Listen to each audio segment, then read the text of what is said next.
Hello, good evening friends. मैं हूँ professor Shriram Kargaonkar और आज मैं आपके लिए DS1 डिस्क्रिप्टिव स्टैटिस्टिक्स पेपर 1 के लिए आपके लिए गाइडेंस लाया हूँ। ठीक है, तो जो भी मेरा अनुभव है उसके बेसिस पे मैं इंपॉर्टेंट क्वेश्चंस आपको दे रहा हूँ।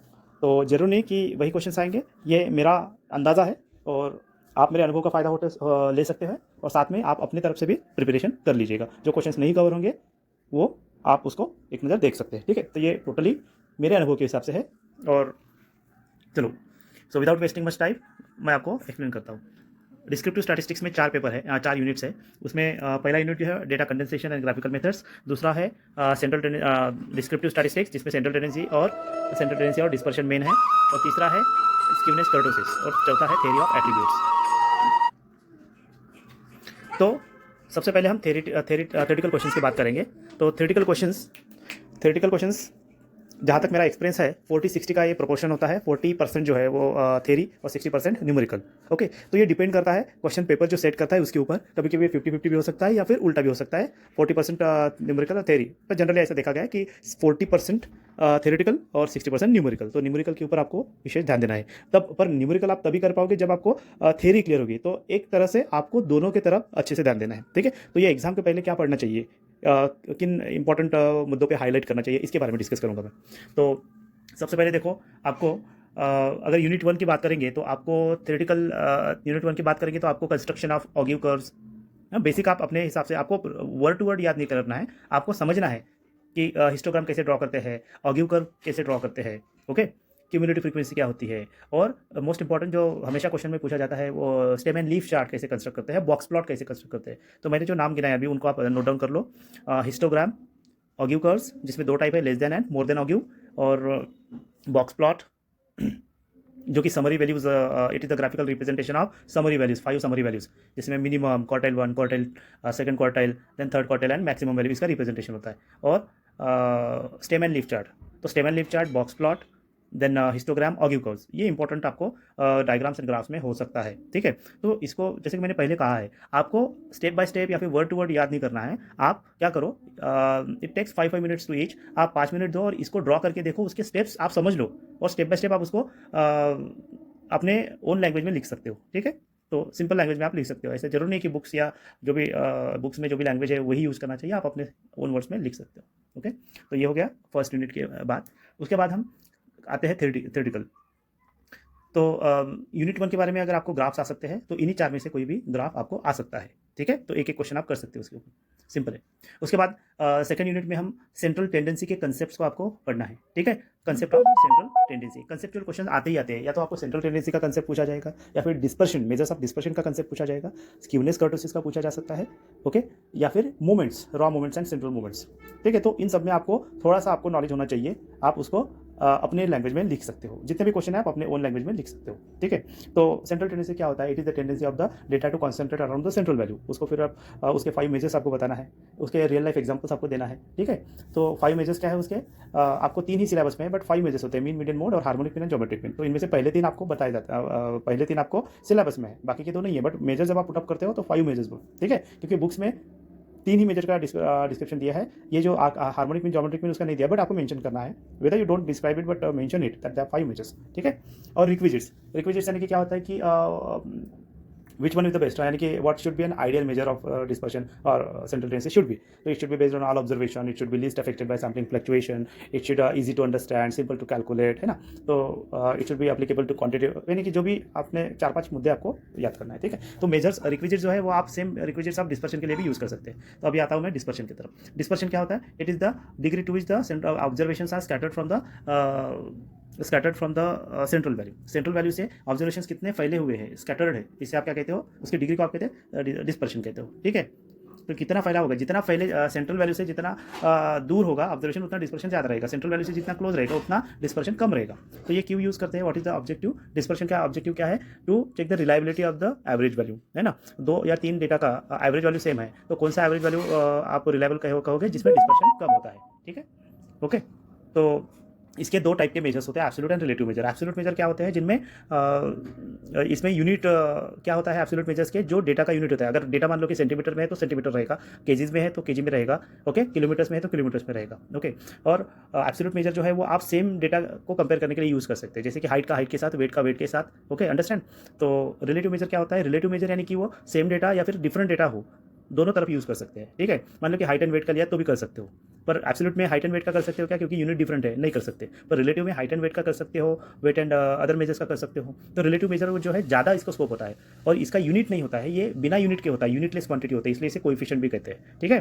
तो एब्सोल्यूट मेजर्स कौन से हैं, रेंज, क्वार्टाइल डेविएशन, उसके बाद quartile deviation, then mean deviation, then standard deviation. इनमें से आपको मीन डेविएशन नहीं है सिलेबस में। और इनके रिलेटिव मेजर्स क्या होते हैं, coefficient of range, coefficient of mean deviation, coefficient of quartile deviation and coefficient of variation. इसमें सबसे ज़्यादा फोकस जो है इन मेजर्स में, फॉर्मूला की अगर बात करूँ तो आपको किस पे फोकस करना है, क्वार्टाइल डेविएशन के ऊपर फोकस करो, फिर स्टैंडर्ड डेविएशन के ऊपर फोकस करो। और स्टैंडर्ड डेविएशन और वेरिएंस में रिलेशन क्या है आपको पता है, स्टैंडर्ड डेविएशन अगर सिग्मा है तो वेरिएंस क्या है, सिग्मा स्क्वायर है, positive square root of variance is standard deviation, ठीक है। और कोएफिशिएंट ऑफ वेरिएशन, तो मैं रिपीट करता हूँ, मेजर्स ऑफ सेंट्रल टेंडेंसी में, मेजर्स ऑफ डिस्पर्शन में आपको कौन से टॉपिक पे फोकस करना है, standard deviation, variance, quartile deviation, coefficient of variance. तो ज़्यादातर इनके ऊपर क्वेश्चन आते हैं। और एक और टॉपिक है प्रॉपर्टीज में, कंबाइंड स्टैंडर्ड डेविएशन, ठीक है। अगर आप कंबाइंड स्टैंडर्ड डेविएशन की प्रैक्टिस करते हो तो उसमें कंबाइंड अर्थमेटिक मीन ऑटोमेटिकली आ जाएगा, ठीक है। तो आप एक न्यूमेरिकल एग्जाम्पल उसके ऊपर सॉल्व करके देखिए, आपको वो स्टेप्स याद हो जाएंगे, ठीक है। तो कंबाइंड स्टैंडर्ड डेविएशन और कोएफिशिएंट ऑफ वेरिएंस, ये दोनों में से किसी एक पे क्वेश्चंस रहेगा ही रहेगा, ये 100%, ठीक है। तो आप combined standard deviation, coefficient of variation, जैसे आपको डेटा दिया है ना कि 2 बैट्समैन है, उनके ये एवरेज रन है या फिर टोटल रन है, आपको डिसाइड करना है विच player is more consistent, which batsman is more, इस टाइप का। या फिर 2 कंपनी है, दोनों कंपनी ए एंड बी में इतने मजदूर है, इतना एवरेज सैलरी दोनों को दिया जाता है, इतना डिस्पर्शन है। फिर आपको पूछा जाएगा which company pays higher amount as salary, या फिर which company is more consistent in paying the salary. तो इस टाइप के क्वेश्चन जो है वो इसमें आ सकते हैं। और इसी को अगर ऐड कर दिया जाए एक और क्वेश्चन, तो दोनों कंपनी को कंबाइन किया जाए तो what will be the combined mean of wages of both employees in both the companies, है ना। तो coefficient of variation, combined standard deviation, combined mean, इसके ऊपर तो क्वेश्चन रहते ही रहते हैं। तो आपको 1 या 2 क्वेश्चन आपको इसके ऊपर केयरफुली देखना है, ठीक है। तो आप ये टाइम पे आप यूनिवर्सिटी क्वेश्चन पेपर्स में जो क्वेश्चन है उसको आप रेफरेंस ले सकते हो। इसके बाद मैं आता हूँ raw moments and central moments, ठीक है। Raw moments and central moments, तो फर्स्ट 4 सेंट्रल मोमेंट्स हम इसमें, या फर्स्ट 4 रॉ मोमेंट्स या सेंट्रल मोमेंट्स हम इसमें देख सकते हैं, ठीक है। तो इसमें आपको जो है raw moments and central moments के जो फर्स्ट 4 यानी कि म्यू1, रॉ मोमेंट्स में म्यू1 डैश, म्यू2 डैश, म्यू3 डैश, म्यू4 डैश, ठीक है। इसका फॉर्मूला आप करके रखिए। First raw moment is arithmetic mean, ये बताएं। सेंट्रल मोमेंट्स क्या होता है, म्यू1 जो कि हमेशा 0 होता है, म्यू2, म्यू3, म्यू4। और सेकंड सेंट्रल मोमेंट क्या होता है, हमेशा वेरिएंस होता है, ध्यान में रखना, ठीक है। तो इनके फॉर्मूलेज आपको ग्रुप एंड अनग्रुप के लिए लर्न करना है। रॉ मोमेंट्स को डिफाइन करना है, rth moment is define, rth raw moment is defined by, एक फॉर्मूला आपको जनरल फॉर्मूला करना है, उसको इलैबोरेट कर सकते हो। वैसे ही सेंट्रल मोमेंट्स का rth central moment about mean is defined as, तो उसका एक जनरल फार्मूला है, उसके ऊपर आप इसका डेफिनेशन दे सकते हो। अगर इतना दे दिया तो आपको डेफिनेशन, उसका जनरल फार्मूला, और उसको ही पर्टिकुलरली आर अगर 1 रखा, 2 रखा, 3 रखा, 4 रखा तो क्या कर सकते हैं, वो फार्मूला क्या होगा वो एक्सप्लेन करो, उसमें लिखो ग्रुप और अनग्रुप के लिए, तो ये नोट्स बन जाएगा आपका, ठीक है। इसमें रॉ मोमेंट्स और सेंट्रल मोमेंट्स में सबसे इंपॉर्टेंट अगर कुछ होगा तो वो है उसके प्रॉपर्टीज़, और उसमें भी relation between the raw moments and central moment, ये आपको अच्छे से करना है, ठीक है। अगर आपको ये रिलेशन नहीं आए तो आप आगे अटेम्प्ट नहीं कर पाओगे, ओके। तो इसके ऊपर भी क्वेश्चंस आते हैं, सिंपल क्वेश्चंस आते हैं, तो आप ज़्यादा हार्ड क्वेश्चन मत कीजिए, आप सिंपल क्वेश्चंस देखिए जिसमें रॉ मोमेंट्स दिया है, आपको सेंट्रल मोमेंट्स फाइंड आउट करना है ना। या फिर 1-2 क्वेश्चन आप इस सॉर्ट के देख लीजिए जो आपके टेक्स्ट बुक में भी होंगे, या फिर टीचर्स ने भी आपको, या फिर मैंने भी आपको पढ़ाया होगा, तो वैसे क्वेश्चन आप देख लीजिए, ठीक है, ओके। और आपको अगर बेनिफिट चाहिए इस वीडियो का, मेरे गाइडेंस का, तो आपको टिल द एंड आपको देखना होगा, ओके। उसके बाद जो है रॉ मोमेंट्स के भी आप 2 क्वेश्चन करके रखिए, 2 या 3 क्वेश्चन आप देख लीजिए, ठीक है। स्टेप्स को नोटिस कीजिए, ठीक है। And don't fall in trap with any means mall practice, right. जो भी अपनी मेहनत से है, आप मेहनत से आप पढ़ाई कीजिए और स्कोर कर सकते हैं, ठीक है। इसलिए मैं ये वीडियो बना रहा हूँ ताकि आप किसी गलत चीज़ों में ना आ जाए, क्योंकि अगर आप किसी गलत चीज़ में अगर आप दिखा पाए जाते हो, कॉपी केस होता है। मैं बिल्कुल भी ये स्ट्रिक्ट हूँ उस मामले में, आपको किसी भी तरह का माल प्रैक्टिस नहीं करना है, अपनी मेहनत से जो आपको कर सकते हो वही, इसलिए मैं गाइडेंस कर रहा हूँ कि आप एक अच्छे से प्रिपरेशन करोगे और आप अच्छे से मेहनत से आप स्कोर कीजिए, ठीक है, उसी में मज़ा है। बाकी गलत तरीके से अगर आप स्कोर भी करते हो तो उसमें कोई मज़ा नहीं है, ठीक है, ओके। तो लेट्स कंटिन्यू। तीसरा यूनिट जो है स्क्यूनेस कर्टोसिस, हाँ स्क्यूनेस कर्टोसिस। तो इसमें देखो मोमेंट्स के बारे में मैंने बताया, रॉ मोमेंट्स, सेंट्रल मोमेंट्स आपको, और relation between the raw moments, ये 3 चीज़ें इंपॉर्टेंट है। दो एग्जांपल्स इसके ऊपर करो, स्क्यूनेस और कर्टोसिस। तो ये भी बहुत इंपॉर्टेंट है। स्क्यूनेस क्या होता है? लैक ऑफ सिमेट्री, है ना। तो जब अगर आप फ्रीक्वेंसी कर्व ड्रॉ करते हो, अगर दोनों तरफ, तो लेफ्ट एंड राइट साइड में इक्वल पोर्शन, इक्वल अगर फ्रीक्वेंसी इक्वल ऑब्जर्वेशन होते हैं तो आप सिमेट्रिक कहते हो। बट अगर किसी एक साइड में ज़्यादा ऑब्जर्वेशन आ जाए और एक साइड में कम आ जाए, है ना, तो इसे हम लैक ऑफ सिमेट्री कहते हैं, या फिर स्क्यूड डेटा कहते हैं, ठीक है, स्क्यूनेस कहते हैं। तो दो ही चीज़ें हो सकती है स्क्यूनेस में, या तो लेफ्ट साइड में ग्राफ अगर ड्रॉ करते हो फ्रीक्वेंसी का, तो उसमें लेफ्ट साइड में ज़्यादा ऑब्जर्वेशन आएंगे, या फिर राइट साइड में ज़्यादा ऑब्जर्वेशन है। अगर लेफ्ट साइड में ज़्यादा ऑब्जर्वेशन आया तो आपको लेफ्ट साइड में उसे हम पॉजिटिवली स्क्यूड कहते हैं, और राइट साइड में ज़्यादा ऑब्जर्वेशन आ जाएंगे तो उसमें नेगेटिवली स्क्यूड कहते हैं, ठीक है। तो इसमें मीन मीडियन मोड का रिलेशन कैसा है, डिफरेंसेस बिटवीन क्वार्टाइल्स कैसा है, रिलेशन क्या है, ये आपको देखना है। ये आपको इजीली आपके कॉपी में आपके टीचर ने पढ़ाया हुआ है, वो आप देख सकते हो। तो स्क्यूनेस कर्टोसिस, तो इसमें आपको स्क्यूनेस की डेफिनेशन देनी है, उसके टाइप्स बताना है, ठीक है। सिमेट्रिक डिस्ट्रीब्यूशन हो सके तो डिफाइन करो, उसके बाद सिमेट्रिक नहीं है इसलिए स्क्यूनेस है, तो 2 type, positively skewness, negatively skewness के बताइए। दो रियल लाइफ एग्जाम्पल दीजिए। पॉजिटिव स्क्यूनेस का रियल लाइफ क्या एग्जाम्पल क्या है? जैसे कि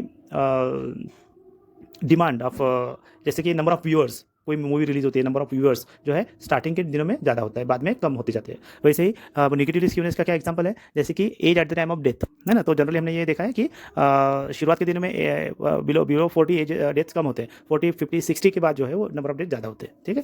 तो number of deaths are higher in the later stage of the later ages, ठीक है। तो ये आप कर सकते हो।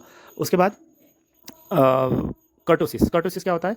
जैसे कि skewness deals with the height of the curve, skewness deals with the shape of the curve, वो सिमेट्रिक है कि नहीं है ये देखता है। वैसे कर्टोसिस क्या करता है? कर्टोसिस ये चेक करता है height and flatness of the curve, ठीक है। तो सिमेट्रिक डेटा है, बट उसका किस तरह से उसकी हाइट है, कितनी हाइट कितनी है। जैसे एवरेज हाइट होगी तो हम उसे मेजोक्रोटिक कहते हैं, एवरेज हाइट से ज़्यादा हाइट होगी तो उसे हम लेप्टोक्रोटिक कर्व कहते हैं, और एवरेज हाइट से कम होगा तो हम उसे प्लैटिक्रोटिक कर्व कहते हैं। तो इसको आपको डिफाइन करना है, ठीक है। तो एक बात और आपको ध्यान में रखना है, हाइट ज़्यादा यानी कि हाइट और फ्लैटनेस में अपोजिट रिलेशन है ना। हाइट ज़्यादा रहेगा तो फ्लैटनेस कम रहेगा, हाइट कम रहेगा तो फ्लैटनेस ज़्यादा रहेगा, ठीक है। तो इसको थोड़ा सा पढ़ना है, इसके ऊपर भी नोट्स आते हैं 4 मार्क्स के लिए, ठीक है। और थ्योरी ऑफ एट्रीब्यूट्स में आपको कुछ इंपॉर्टेंट पॉइंट्स देखना है, जैसे कि एट्रीब्यूट यानी कि क्या होता है? क्वालिटेटिव कैरेक्टरिस्टिक, है ना। डाइकोटोमस क्लासिफिकेशन, मैनीफोल्ड क्लासिफिकेशन क्या होता है वो आपको डेफिनेशन करना है। क्लास फ्रीक्वेंसी क्या होता है, अल्टीमेट क्लास फ्रीक्वेंसी क्या होता है, ऑर्डर ऑफ क्लास क्या होता है, यूल्स नोटेशन क्या है, इंटरप्रेट कैसे करते हैं। और जो टेबल आपने बनाया है ना, ए के अपोजिट अल्फा, बी के अपोजिट बीटा, सी के अपोजिट गामा, तो आपको तो 2 ही वेरिएबल एट्रीब्यूट का आपको जो टेबल है मैंने बताया था, ए अल्फा बी बीटा, तो उसको आप थोड़ा सा उस टाइप के क्वेश्चंस को आप थोड़ा सा पढ़ाई करो, ठीक है।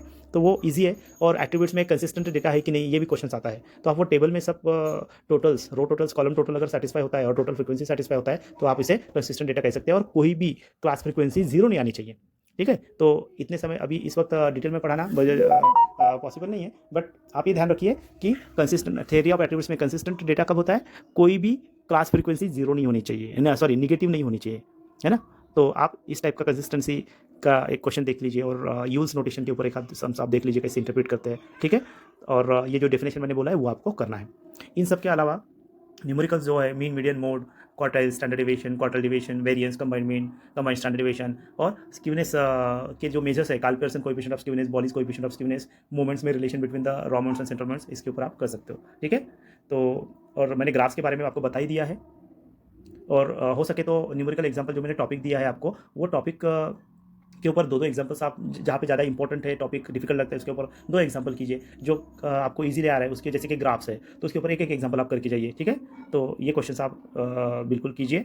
और ग्राफ्स में आपको histogram, ogive, stem and leaf chart and box plot आपको अच्छे से करना है, ठीक है। तो wish you all the best और अच्छे से पढ़ाई कीजिए। And one more thing, don't indulge in any malnutrition, ठीक है। Okay, so I never ever I will suggest malnutrition. आप मेहनत कीजिए अच्छे से, अपनी मेहनत से मार्क्स स्कोर कीजिए। Wish you all the best. And आपका पेपर होने के बाद really comment upon this video कि आपको ये वीडियो हेल्पफुल हुआ कि नहीं हुआ। Okay, thank you, all the best.